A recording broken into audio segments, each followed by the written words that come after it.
Hello, my name is Taylor with Spades Reviews, and today I'm going to be reviewing the glorious Model O.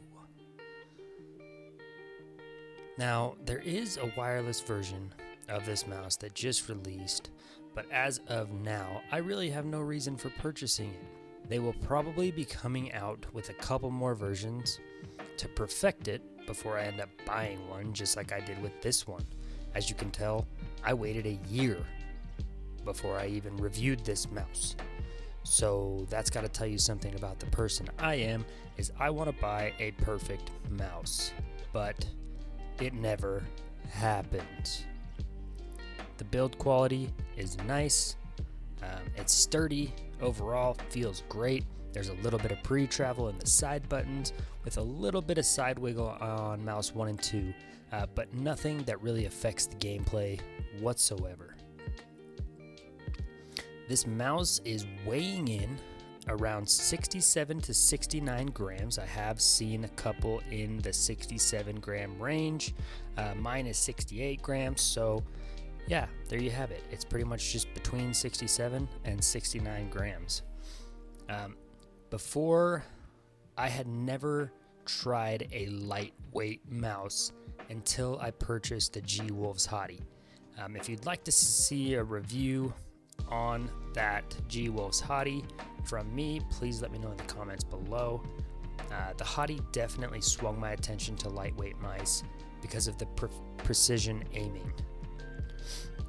This thing offered precision aiming, and anything below 70 grams is going to help you, especially if you're using a brick for a mouse. The G-Wolves Hottie outplayed my G Pro Wireless in every single aspect when I put them to the test in Kovacs. And that was saying something, because I love my G Pro Wireless. It may take a little bit of time to get used to when you switch over to a lightweight mouse. You know, the honeycomb feels a little bit different if you're used to using a nice smooth mouse with no holes in it, a normal mouse, if you might say, but I promise you it will be worth it, and you will end up loving what a lightweight mouse can do for you. Now, the shape of this mouse is ambidextrous, and it strongly resembles the Zowie FK1 and the Final Mouse AIR58. If you don't know what those two are, I will probably be showing some pictures here in a couple seconds. But I don't have much to say about the shape in general of the Model O other than that, really. It's almost like the FK1 and the AIR58 shared a mousepad for a night, and the next morning they woke up to the glorious Model O. Boom, just like that. So let's get into some of the details about this mouse. The new model, which is the one I have here, I believe they did 3 versions of this mouse before they got it to where it is now. But this thing comes with the glorious Ascended cable.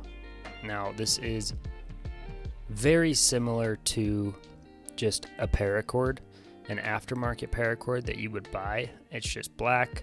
It goes with the mouse nicely, but you can purchase a specific color that you would like from Glorious for an extra $15. Or you can just go on a place like Lethal Gaming Gear and get yourself a way cooler one for right about the same price.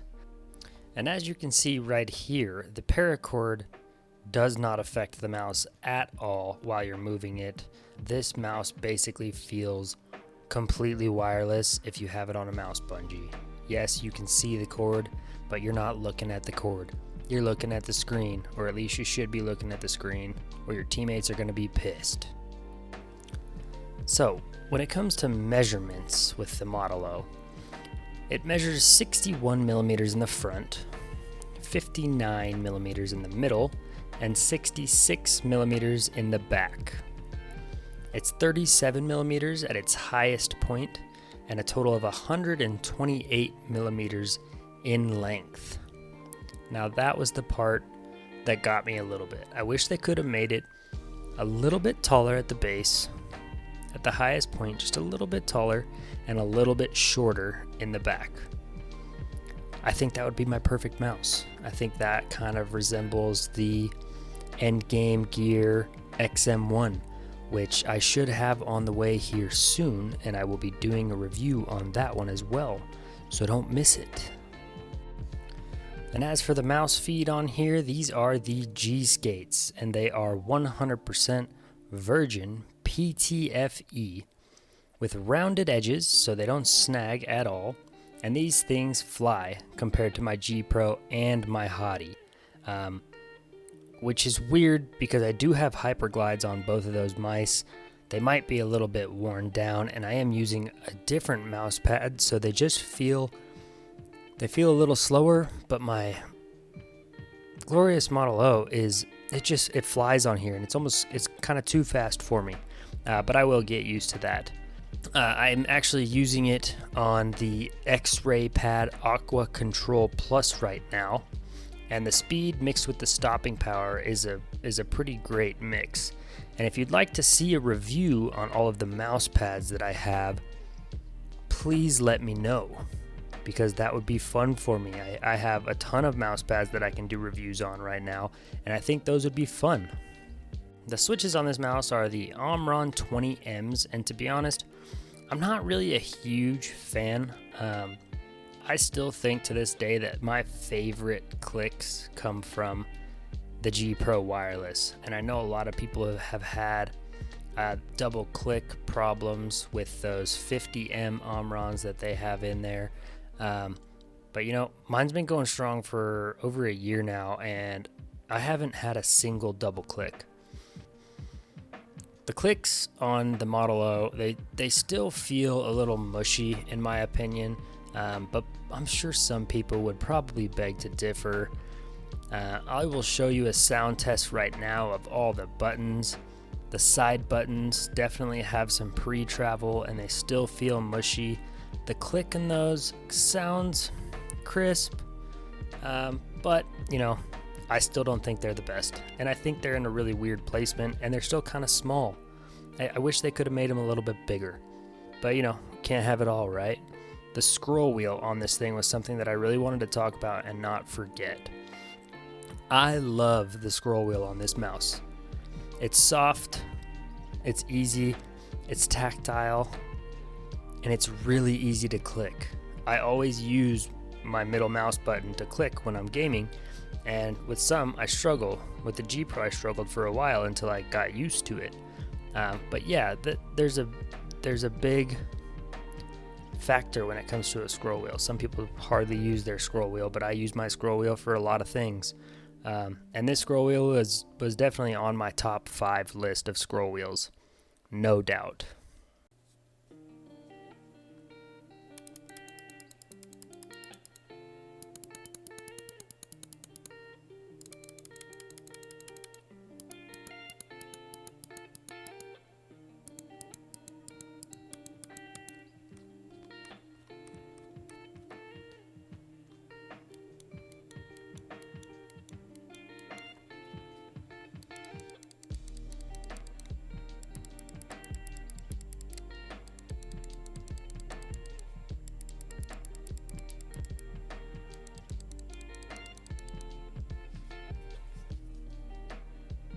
It also comes in a matte black. This is the matte white, and it also comes in a glossy black and white as well. Now, the glossy has been said to be better in a drier climate, whereas the matte would be better in a more humid climate. Personally, I like the matte feel. I think it's plenty grippy, and I think the gloss would bug me. I think it would get sticky. My hands do sweat a little bit. I do believe that this mouse is better for medium to large hands, unless you palm grip. I think smaller hands can get away with palm gripping a mouse with this size. Now this mouse is a little bit longer than I was expecting, and it kind of forced me into a palm grip just because the back of the mouse really hit my palm more than I wanted it to. Now, I use a relaxed claw / fingertip grip, and this mouse was just too long. It forced me into a palm grip, and overall, it just wasn't very comfortable for me. But after using it for about a week, I stopped noticing it, but it's just much longer than the G Pro and the Hottie nonetheless. Just takes a little bit of getting used to. Now on the bottom of this mouse, along with the G Skates, it is equipped with the Pixart 3360 sensor, and this thing has great tracking. I didn't find any problems with it, no mouse acceleration, up to 1000 Hz polling rate, and less than 0.7 millimeter liftoff distance, which any minor adjustments I needed to make picking up the mouse, I didn't notice any spinouts, anything crazy like that. There's also a dedicated light on the bottom to indicate what DPI setting you're on. And there are custom settings in the glorious software, which is super simple and easy to use. And I'll actually walk you through that right now. So, as you can see here, we are inside of the glorious software. And over off here to the left, we have all of our buttons that we can remap. Super simple, super easy. Over here, it kind of gives you a little diagram of which number relates to which button. Also, over on the right hand side, we've got the DPI settings. You can have up to 6 different ones, and you can also set it to be X and Y independent. You've also got your lighting here with different effects that you can choose, whether it's seamless breathing, and so on. You can control the brightness, you can choose the color, and everything will change for you. Next, you have your mouse parameter, your liftoff distance, your polling rate. Everything is super simple, super easy. The debounce time, I haven't touched this just because I read the warning. So read the warning. Over down here in the bottom left, you can also set different profiles for different games, which is super nice. I don't really use it because I only play one game. But there you have the glorious software. Super easy, super simple. Alright guys, well that pretty much sums it up for my very first YouTube video ever. I know this mouse has been out for a while now, but I wanted to get started somewhere. So if you enjoyed these, please feel free to hit that like and subscribe button. And if you have any questions for me, I do stream on Twitch every Monday, Wednesday, Friday night. The link for that is down below. And until next time, later.